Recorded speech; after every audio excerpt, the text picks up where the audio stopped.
The salmon had just hit the table when my parents struck. My mother lifted her glass, smiling too wide. "We're so excited," she said, loud enough for the whole restaurant to hear, "that our wonderful child here will be hosting her sister's baby shower. $10,000 of love!" Applause from the nearby tables. My father beamed. My sister looked smug. And me? I froze, fork hovering midair. They hadn't asked. They'd decided. Worse, they'd already posted it online. This wasn't the first ambush.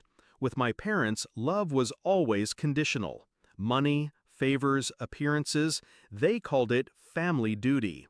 I called it exploitation. When my sister wanted a wedding venue, I was volunteered. When Dad's car broke down, I was happy to help. And every time, I swallowed the humiliation, because that's what children do. But children grow up, and children remember. I found out about the post hours before dinner. A friend sent me a screenshot. My parents standing beside my pregnant sister, captioned, "So proud our eldest will be funding a $10,000 shower for her baby sister, a true role model." The comments poured in. "She's amazing. What a generous sister. They're lucky to have her." Generous? They hadn't even asked me. It wasn't generosity, it was theft. I said nothing. I dressed for dinner, sat at the table, and waited for the performance. In the past, I would have caved, nodded, smiled, written the check while resentment ate me alive. But not anymore. This time, I had something stronger than anger. I had clarity. And clarity is lethal. I didn't need lawyers or revenge plots. I needed precision. One moment, one cut, deep and clean. So I waited for them to play their hand. I let them raise their glasses, call me generous, bask in the glow of their manipulation. And when the waiter set down the salmon, glistening and perfect, I leaned back in my chair and made my move. The execution. I raised my hand. "Excuse me," I said, catching the waiter before he could leave. "There's been a mistake." My parents turned, confused. I kept my eyes on the waiter. "Can you do me a favor? Please remove their meals. They won't be staying." A hush fell over the table. The waiter blanked. My father's jaw dropped. My mother's smile curdled. "What are you doing?" she hissed. I finally looked at her. Calm, even, deadly. "You posted online that I'd spend $10,000 on a party. You never asked me. You never gave me a choice. You tried to buy my silence with public shame." I set my fork against the salmon. "Well, this is my choice." The waiter shifted nervously, but I nodded at him.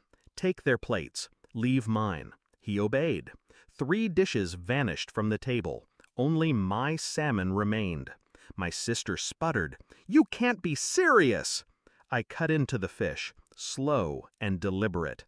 Dead serious. My father's face went red. "This is family!" I chewed, swallowed, and leaned forward. "No, this is extortion, and I'm done playing along." They stared at me like they didn't recognize the person in front of them. They didn't, because the child they abandoned to their selfishness was gone, and the adult who replaced her wasn't afraid to cut them out. The restaurant buzzed with whispers. My parents, humiliated, scrambled to collect their things. My sister hissed something about betrayal, irony dripping from her voice. I didn't flinch. I didn't follow. I ate. Every bite of salmon was freedom.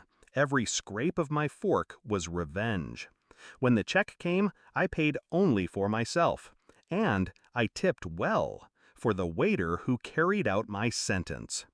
They ambushed me at dinner, thinking I'd fold. They thought the weight of family guilt, of public pressure, would trap me like it always had.